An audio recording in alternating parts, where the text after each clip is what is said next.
Hey guys, this is P Tiger and welcome back to my channel. और आज मैं अपने चैनल के ऊपर शुरू करने जा रहा हूं कैप्टन अमेरिका की सीरीज़ के लिए, क्योंकि काफ़ी ज़्यादा लोग कह रहे थे कि मैंने अब तक अपने चैनल के ऊपर कैप्टन अमेरिका की कोई खास सीरीज़ को शेयर नहीं करा है, तो कोई ना कोई टाइमलाइन के अंदर जैसे आए तो उसको शेयर ज़रूर करना।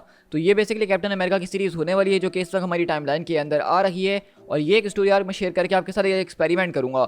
अगर इस पूरे के पूरे स्टोरी आर्क के ऊपर आप लोग का अच्छा रिस्पांस आया तो मैं आगे कैप्टन अमेरिका की सीरीज़ को कंटिन्यू रखूंगा, वरना फिर मैं इस कैप्टन अमेरिका की सीरीज़ को कभी इंपॉर्टेंट इवेंट्स के अलावा कभी कंटिन्यू नहीं रखूंगा। तो इस पूरे के पूरे स्टोरी आर्क को शुरू करने से पहले मैं आपको कुछ चीज़ें बता देना चाहता हूं ताकि आप इस कॉमिक को आसानी से समझ सकें कि इस वक्त कॉमिक्स के अंदर जो सिचुएशन चल रही है वो कुछ इस तरीके से है कि बेसिकली कैप्टन अमेरिका जो है वो बकी बार्न्स बना हुआ है, जो कि पहले विंटर सोल्जर के नाम से जाना जाता था। और इस वक्त स्टीव रॉजर्स जो हैं वो स्टीव रॉजर्स के नाम से जाने जा रहे हैं, जो कि अमेरिका के एक टॉप कॉप बने हुए निक फ्यूरी की तरह। और हमने देखा कि किस तरीके से वो अपनी अलग अलग टीम्स को चला रहे हैं, जिसके अंदर उनकी एवेंजर्स है, सीक्रेट एवेंजर्स है और इस तरह के दूसरे बड़े बड़े हर पंगे के अंदर उन्होंने अपना हाथ डाला हुआ है।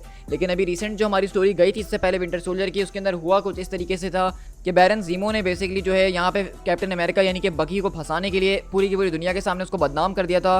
उसकी सारी की सारी फाइल्स को लीक कर दिया था, क्योंकि दुनिया ये नहीं जानती है कि बकी बार्न्स है कौन और किस तरीके से वो पहले विंटर सोल्जर रह चुका है। तो इन सारी की सारी सिचुएशन को देखते हुए सारा का सारा मीडिया, सारे के सारे लोग कैप्टन अमेरिका के नाम, उनकी शील्ड और उनके यूनिफॉर्म के ऊपर अब सवाल उठा रहे हैं कि आखिरकार स्टीव रॉजर्स ने अपनी शील्ड एक ऐसे आदमी के हाथ में कैसे सौंप दी जो कि पहले रशिया के लिए काम करता रहा है और उसने बड़े बड़े लोगों को मारने की कोशिश करी है जो कि अमेरिका के लिए काफ़ी ज़्यादा ज़रूरी थे। तो इस सारी की सारी सिचुएशन को नज़र में रखते हुए ही हमारा पूरा का पूरा स्टोरी आर्क आज का आगे बढ़ने वाला है, जहाँ पे हम बकी बार्न्स को एक पूरी की पूरी परेशानी और मुश्किल के अंदर देखने वाले हैं। सो गाइस, इस वीडियो को स्टार्ट करने से पहले मेरी आपसे रिक्वेस्ट है कि अगर आप मेरे चैनल के ऊपर इसी तरह मार्वल कॉमिक्स को डेली बेसिस पे एंजॉय करना चाहते हैं, जो कि हम एक पूरी की पूरी टाइमलाइन के जरिए मैं आपके साथ शेयर कर रहा हूँ, तो चैनल को सब्सक्राइब करना बिल्कुल भी मत भूलिएगा। और अगर आप हमारी टाइमलाइन को शुरू से देखना चाहते हैं तो नीचे डिस्क्रिप्शन में आपको एक लिंक मिल जाएगा मास्टर टाइमलाइन एक्सप्लेन का, उसके जरिए आप सारी की सारी वीडियोस को एक ऑर्डर में देख सकते हो, तो तब जाके आपको एक पूरी की पूरी टाइमलाइन और एमसीयू वाली फील आएगी। सो गाइस, चलिए बिना किसी और बात के अब फौरन से अपनी इस कॉमिक बुक सीरीज को स्टार्ट करते हैं।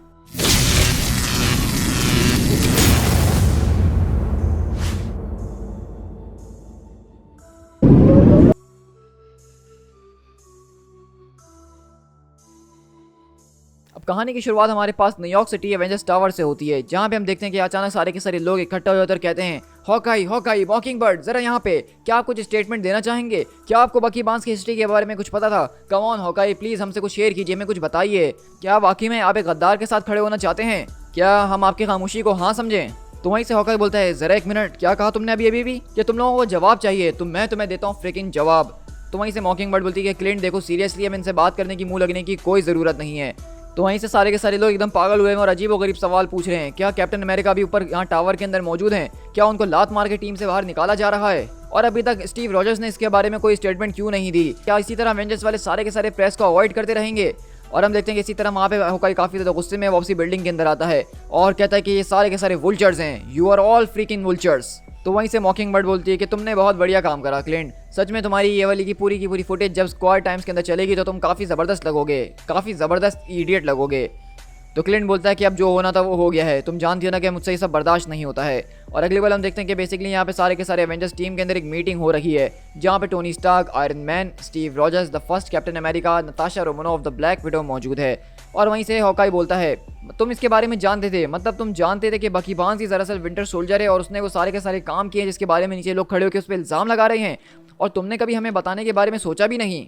तो टोनी बोलता है कि तुम लोगों को वो बात बताई गई थी जो तुम लोग के लिए जानना ज़्यादा ज़रूरी थी। तो वहीं से क्लिंट बोलता है कि देखो, मुझे इस वक्त जो है कोई कहानी नहीं सुननी है, खासकर तुमसे, क्योंकि तुम ही वो इंसान हो जिसने सबसे पहली बार उसको वो शील्ड पकड़ाई थी कैप्टन अमेरिका बनने के लिए। तो नताशा बोलती है कि एक्चुअली जेम्स ने उस शील्ड को चुराया था, टोनी ने तो बस उसको अपना यूनिफॉर्म दिया था। तो वहीं से हॉकाई बोलता है कि देखो, मैं जानता हूं नताशा कि तुम्हें हर चीज़ मजाक में करने का शौक है, लेकिन सच में मैं इस वक्त बिल्कुल भी मजाक के मूड में नहीं हूँ। तो वहीं से स्टीव रॉजर्स बोलते हैं कि देखो, मैंने टोनी से कहा था कि उसको बकी को बचाना होगा क्लिंट, और इसी वजह से मेरे जाने के बाद टोनी स्टार्क ने उसका ख्याल रखा और उसको वो मेंटल दिया, यानी कि कैप्टन अमेरिका बनाया। और टोनी बोलता है कि देखो, मैंने उसको कैप्टन अमेरिका बनाया, लेकिन इसका ये मतलब नहीं था कि मैं उसकी सच्चाई सारी की सारी दुनिया के सामने पहले बताऊं और उसको फिर कैप्टन अमेरिका बनाऊं। ये करना बिल्कुल भी सही नहीं था। तो वहीं से हॉकाई बोलता है कि हाँ, तुम्हारी बात बिल्कुल ठीक है, लेकिन अब उसके सारे के सारे सीक्रेट्स वो अब उसके नहीं रहे हैं, बल्कि हर किसी को ये बारे में पता चल गया और वो अजीब और गरीब सवालों के साथ हमारे चेहरों के ऊपर खड़े हुए हैं। तो वहीं से स्टीव बोलते हैं कि क्लिंट, आखिरकार तुम ये सारी की सारी बातें कर भी क्यों रहे हो? यहाँ पे हम किसी और की नहीं बल्कि बकी बार्न्स के बारे में बात कर रहे हैं। तुम आखिरकार उसके साथ करना क्या चाहते हो? वो रशियंस, उन लोगों की सारी गलती है। और इसी तरह हम देखते हैं कि यहाँ पे इनके बीच थोड़े से हीटेड आर्गूमेंट शुरू हो जाते हैं, लेकिन वहीं से क्लिंट बोलता है, चलो चलो ठीक है, लेकिन कम से कम क्या तुम लोग मुझे ये बताना पसंद करोगे कि इससे पहले प्रेस वाले आके मुझे ना बता रहे हो कि आखिरकार विंटर सोल्जर ने क्या क्या किया एग्जैक्टली, जिसके इल्जाम उसके ऊपर लगाए जा रहे हैं। और यहीं से अगले पल हम लोग एक पूरी की पूरी सीक्रेट मीटिंग के अंदर शिफ्ट होते हैं जो कि व्हाइट हाउस के अंदर रखी गई है, जहां पे हम देखते हैं कि बेसिकली यहाँ पे स्टीव रॉजर्स आके सारे बड़े बड़े सेक्रेटरी मिस्टर प्रेसिडेंट के साथ इस पूरी की पूरी इन्फॉर्मेशन को शेयर कर रहे हैं। मतलब ये इस वक्त अमेरिका के लिए एक बहुत ही बड़ी सिचुएशन बन चुकी है, क्योंकि कैप्टन अमेरिका जो कि उनका दुनिया के अंदर एक सिंबल माना जाता है, अब पूरी दुनिया के अंदर ये बात मशहूर हो गई है कि वो तो भाई एक रशियन एजेंट है जिसने लोगों का खून खराबा किया है। वो एक विंटर सोल्जर नाम का विलन हुआ करता था जिसको कैप्टन अमेरिका बना दिया गया। तो अब बात आ गई है अमेरिका की इज्जत के ऊपर। तो वहीं से वो लोग पूछते हैं कि आखिरकार हम यहाँ पे कितने असैसिनेशंस की बात कर रहे हैं, उसने कितने लोगों को मारा है। तो वहीं से वो लोग अपनी रिसर्च को देखते हुए बताते हैं कि हमें यहाँ पे कोई सॉलिड नंबर नहीं मिल सकता मिस्टर प्रेसिडेंट, क्योंकि वो आदमी एक लेजेंड की तरह था, एक गोस्ट की तरह, जो कि काफ़ी टाइम पहले तक सिर्फ एक मिथ ही माना जाता था। तो वहीं से मिस्टर प्रेसिडेंट बोलते हैं अगर हमारे पास यहाँ कोई एस्टीमेट नहीं है तो हमारे पास कोई गेस्टीमेट तो होगा ही ना। तो स्टीव रॉजर्स बोलते हैं कि अगर हम अंदाज़ा लगाएं तो तकरीबन 2 दर्जन से ज़्यादा लोगों को वो मार चुका है पिछले 30 साल के टाइम पीरियड के अंदर, जिसकी शुरुआत 50s के बाद से हुई थी। तो मिस्टर प्रेसिडेंट बोलते हैं कि ये बताओ कि इसमें से अमेरिकन कितने हैं। तो स्टीव रॉजर्स बोलते हैं कि इसमें से कुछ कम से कम अमेरिकन ज़रूर हैं। जितना मैं विंटर सोल्जर को समझता हूँ इस मिशन को तब शुरुआत की गई थी जब पूरी की पूरी कोल्ड वॉर वगैरह चल रही थी। तो अगर वो सारे के सारे अमेरिकन को जान से नहीं मार रहा था तो कम से कम वो उनका इस्तेमाल करते हुए इस पूरी की पूरी वॉर को पलटने की कोशिश ज़रूर कर रहा था। और जो हमारे पास सारे के सारे इन्फॉर्मेशन उसके मुताबिक केजीबी उसका इस्तेमाल करती थी उसको उन मिशन के ऊपर भेजने के लिए जहाँ पे वो जाके डिप्लोमेट्स और ज़्यादातर पावरफुल जनरल्स वगैरह को जो है टॉर्चर किया करता था और उनसे अपने काम वगैरह करवाया करता था। और कभी कभार किसी पीस समिट को बेकार करना हो तो उसके लिए उसको ही भेजा जाता था, लेकिन उसके बाद जब उसका मिशन खत्म होता था तो उसको वापसी डीप फ्रीज के अंदर जमा दिया जाता था काफ़ी सालों के लिए। और इसी की वजह से हम विंटर सोल्जर इतने सालों तक अभी तक जो है वो जवान है और अपने अगले मिशन के लिए बिल्कुल फुर्तीला रहता है। तो वहीं से मिस्टर प्रेसिडेंट बोलते हैं कि डैम इट, मतलब ये सारी की सारी बातें तुम मुझे आज बता रहे हो कमांडर स्टीव रॉजर्स, तुम्हें क्या वाकई लगा था कि ये एक अच्छा आइडिया इन सारी की सारी बातों को सीक्रेट रखना और अब तक मुझसे शेयर ना करना। तो स्टीव रॉजर्स बोलते हैं कि बिल्कुल सर, मुझे बिल्कुल ऐसा ही लगा था, क्योंकि जितना मैं जानता हूँ उसके मुताबिक वो आदमी अपनी इन सारी की सारी गलतियों के लिए रिस्पॉन्सिबल नहीं है जो कोई भी उसने काम करा है, जैसा कि इस केजीबी फाइल के अंदर डिटेल्स मौजूद हैं। और स्टीव रॉजर्स वहाँ पे पूरी की पूरी फाइल को दिखाते और बताते हैं जब सारे के सारे रशियंस को बकी समंदर के अंदर मिला था इंग्लिश आइलैंड के ऊपर, वो उस वक्त मर चुका था, लेकिन उन्होंने उसको दोबारा से रिवाइव करा, लेकिन उसकी सारी मेमोरीज जा चुकी थी सिवाय उसकी सेंस मेमोरी के। उसकी सारी की सारी मसल मेमोरी, उसके सारे के सारे स्किल्स जो कि उसके पास मौजूद थे वो अभी भी उसके पास मौजूद थे, लेकिन उसको इस बारे में कोई आइडिया नहीं था कि वो कौन है और कौन नहीं। और इस सब का इस्तेमाल करते हुए केजीबी ने उसको ज़बरदस्त तरीके से प्रोग्राम करा और उसको सौंप दिया डिपार्टमेंट एक्स के हाथों में। तो मिस्टर प्रेसिडेंट बोलते हैं ये सब तो ठीक है, लेकिन मुझे ये बताओ कि अब उसकी सारी की सारी मेमोरीज वापसी कैसे आ चुकी हैं, तो ये चीज़ें किस तरह से काम कर रही है मैं समझ नहीं पा रहा हूँ। तो वहीं से स्टीव रॉजर्स बताते हैं कि मैंने कुछ टाइम पहले एक पावरफुल आर्टिफैक्ट का इस्तेमाल करा था उसके पूरे के पूरे माइंड को फिक्स करने के लिए, और ये करते करते मैं तकरीबन उसको पागल ही करने वाला था। तो मैं बताता चलूँ आपको कि यहाँ पे वो पावरफुल आर्टिफैक्ट कुछ और नहीं बल्कि एक तरह का कॉस्मिक क्यूब होता है। तो वहीं से मिस्टर प्रेसिडेंट और सारे के सारे बड़े जो लोग होते हैं उन फाइल्स को देखते हैं और कहते हैं ओके, ये फाइल तो वैसे काफ़ी ज़्यादा ज़बरदस्त लग रही है और ये ज़बरदस्त किस्म का डिफेंस का काम करेगी अगर इस पूरे के पूरे केस को चलाया गया, लेकिन हमें इसको वेरीफाई करना होगा। तो वहीं से स्टीव रॉजर्स बोलते हैं कि मैं इस बात की उम्मीद कर रहा हूँ कि ये बिल्कुल हमारे काम आएगी, लेकिन मेरे पास यहाँ पे एक और चीज़ है, ये फाइल जो कि बिल्कुल एक रीसेंट वन है। और अगले बार हम देखते हैं कि वो फाइल खोल के पढ़ना शुरू करते हैं और कहते हैं कि हाँ ये तो काफ़ी बुरा नज़र आ रहा है। तो वहीं से स्टीव बोलते हैं कि हाँ मैं जानता हूँ, लेकिन ये अभी भी अपने काबू के अंदर नहीं था, इस वक्त इसको जो है रेड स्कल के जरिए कंट्रोल किया जा रहा था। तो कहते हैं कि भाई अगर तुम इसी तरह की बातें कोर्ट में करोगे तो मुझे मुश्किल लग रही है कि कोई इस बात के ऊपर विश्वास भी करेगा रॉजर्स। तो क्या ये वेरीफाई करने के लिए तुम्हारे पास कोई पुख्ता सबूत है? गॉड, क्या हम कम से कम इतना जानते हैं कि बकी बार्न्स इस वक्त मौजूद कहाँ पे और वो क्या कर रहा है? तो वहीं से स्टीव बोलते हैं कि हाँ बिल्कुल मैं जानता हूँ कि बकी बार्न्स इस वक्त कहाँ हैं, वो बिल्कुल वही करने की कोशिश कर रहा है जो कि उसको करना चाहिए। और हम देखते हैं कि बेसिकली कैप्टन अमेरिका यानी कि हमारा बकी इस वक्त एक मिशन के ऊपर निकला हुआ है जहाँ पे वो एक पूरे के पूरे नाजी कैंप को जो है तलाश करने में लगा हुआ है, जहाँ पे हम देखते हैं कि कुछ नाजीज बेसिकली अपनी एक तरह की पूरी मीटिंग को यहाँ पे रखे हुए हैं और अगले पल वो अपनी ज़बरदस्त तरह की शील्ड को घुमाते हुए सीधा इनके ऊपर अटैक करता है ताकि इनकी पूरी की पूरी मीटिंग को रोका जा सके। और इसी तरह हम लोग दोबारा से उस पूरी की पूरी एवेंजर्स मीटिंग के अंदर शिफ्ट होते हैं जहाँ पे बेसिकली हॉकाई को वो बता रहे होते हैं कि अब तक बेसिकली विंटर सोल्जर ने क्या क्या करा है ज़िंदगी के अंदर। और हॉकाई बोलता है क्या ये किसी किस्म का कोई मजाक हो रहा है? तो स्टीव बोलते हैं कि आई एम श्योर कि बकी को बिल्कुल ये एक मजाक ही फील होता होगा, इनफैक्ट आई नो कि उसको अभी भी ये फील होता है। तो वहीं से हॉकाई बोलता है मतलब ये सारी के सारी बॉम्बिंग जो कि डाउनटाउन फिली के अंदर की गई थी ये उसने करी थी? क्या तुम्हें इस बारे में पता है कि वहाँ पे आखिरकार कितने ज़्यादा लोग मारे गए थे उस दिन? तो स्टीव बोलते हैं कि देखो उसको इस्तेमाल किया जा रहा था क्लिंट को, वो एक माइंड कंट्रोल के अंदर था। तो हॉकाई बोलता है कि हाँ भले ही वो माइंड कंट्रोल के अंडर हो लेकिन उसके बावजूद भी ये सारी की सारी मौत बहुत ज़्यादा है और माय गॉड क्या नोमाड को भी उसने ही मारा है? तो स्टीव बोलते हैं कि जैक मॉनरे, हाँ बिल्कुल तुमने ठीक कहा, वो उसका होने वाला एक विक्टिम था जो कि उसके हाथों से मारा गया है। तो वहीं से हॉकाई बोलता है कि देखो मुझे तो ये बात कहनी पड़ेगी स्टीव कि इन सारी की सारी चीज़ों को देख के मैं बिल्कुल स्टंट रह गया हूँ कि इतना सब कुछ हो चुका और हमें इसके बारे में कुछ नहीं पता था। तो स्टीव बोलते हैं कि इमेजिन करो कि अब बकी को कैसा फील हो रहा होगा। उसको तो रोज़ ये महसूस होता है कि ये सारे के सारे खून उसने किए हैं, जबकि उसने ऐसा कुछ भी नहीं किया है। तो वहीं से हॉकाई बोलता है कि हाँ, उसको तो फील बुरा होना ही चाहिए ना, क्योंकि ये सारे के सारे काम भले उससे किसी ने भी करवाए हो, लेकिन किए तो उसी ने है ना। और आखिरकार तुम लोग को ये ऐसा क्यों नहीं लग रहा था कि एक ना एक दिन ये बातें सामने खुलकर आएंगी और हमारे सामने एक बड़ी मुश्किल आ सकती है। टोनी, क्या तुम्हें भी ये महसूस नहीं हुआ कि कभी ना कभी हमारे सामने आ सकता है? तुम तो वो इंसान हो जो कि हमारा फ्यूचर देखता है। तो वहीं से टोनी बोलता है कि देखो, सारे के सारे रिकॉर्ड जो हैं उनको डिस्ट्रॉय कर दिया गया था क्लिंट, और जो कुछ भी विंटर सोल्जर के बारे में बची कुची कहानियां थी, लोग उसके ऊपर विश्वास नहीं करते थे, उसको सिर्फ मिथ्स माना करते थे। तो वहीं से हॉकाई बोलता है हाँ, या फिर तुम्हें ऐसा लग रहा था कि ऐसा कुछ भी नहीं होने वाला। तो वहीं से ब्लैक विडो खड़ी हुई थी और कहती है कि आखिरकार तुम क्या कहने की कोशिश कर रहे हो क्लिंट? क्या तुम ये कहना चाहते हो कि जेम्स जो है वो एक सेकंड चांस को डिजर्व नहीं करता है? क्या इस कमरे में खड़े होकर हम दोनों ये बात कर सकते हैं? क्योंकि हम लोगों को भी सेकंड चांस दिया था और तभी हम लोग आज इस मुकाम के ऊपर पहुंचे हैं। एक अच्छे इंसान को एक चांस ऑफ रिडेम्पशन तो मिलना ही चाहिए।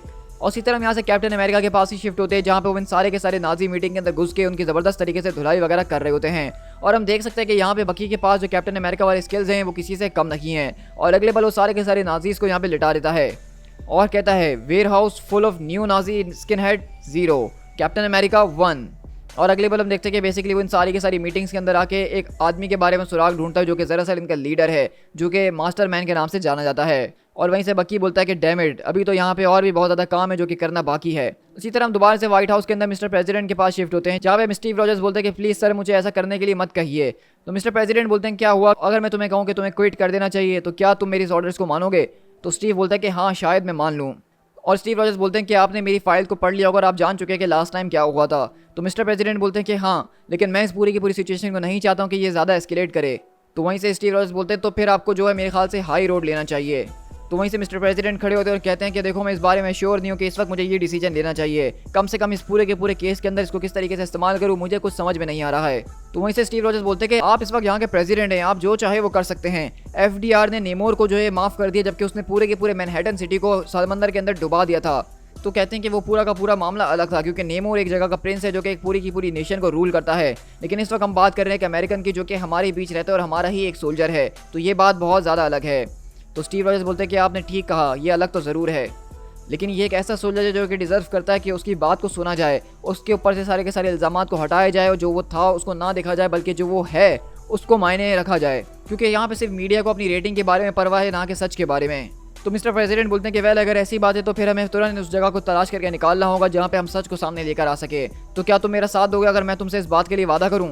तो वहीं से स्टीव रॉजर्स बोलते हैं to be perfectly honest mister president, मैं इस बारे में नहीं जानता हूँ कि मैं क्या करूँगा और क्या नहीं। और अगले पल हम देखते हैं कि मिस्टर प्रेसिडेंट वहाँ से बाहर चले जाते हैं। लेकिन इसी तरह हम देखते हैं कि वहाँ पे उस पूरी की पूरी बिल्डिंग के काम निपटाने के बाद जब पुलिस एम्बुलेंस यहाँ पहुँच चुकी होती है, तो बकी ऊपर खड़ा हुआ सब कुछ देख रहा होता है। और अगले पल स्टीव रॉजर्स यहाँ पे आते हैं और वो कहता है क्या तुम यहाँ पे आने में थोड़ा सा लेट नहीं हो गया, अगर तुम एक बैकअप लेकर आ रहे थे? और उसी तरह हम देखते हैं कि बकी यहाँ पे स्टीव रॉजर्स को सारी की सारी इन्फॉर्मेशन देता है, जो कि उसको यहाँ पे मास्टर मैन के बारे में पता चली है, और कहता है कि हमें इसको तुरंत जो है पता लगाना होगा कि यहाँ पे ये सब क्या चल रहा है। तो स्टीव रॉजर्स बोलते हैं कि बिल्कुल, मैं इस चीज़ को जल्द से जल्द पता करने की कोशिश करूँगा कि ये सब क्या चल रहा है। तो वहीं से बकी पूछता है तो ये बताओ कि आखिरकार तुम्हारा वर्डिक्ट क्या है स्टीव, मुझे उस पूरे के पूरे सस्पेंस के अंदर मत रखो। तो स्टीव बोलते हैं कि क्या हुआ अगर मैं तुमसे ये कहूँ कि मेरे ख्याल से तुम्हें यहाँ से भाग जाना चाहिए, बस तुम्हें डिसअपियर हो जाना चाहिए और बिल्कुल ऑफ ग्रिड रहना होगा। तो वहीं से बकी बोलता है तो इसका मतलब ये है कि बात इतनी ज़्यादा बिगड़ चुकी है?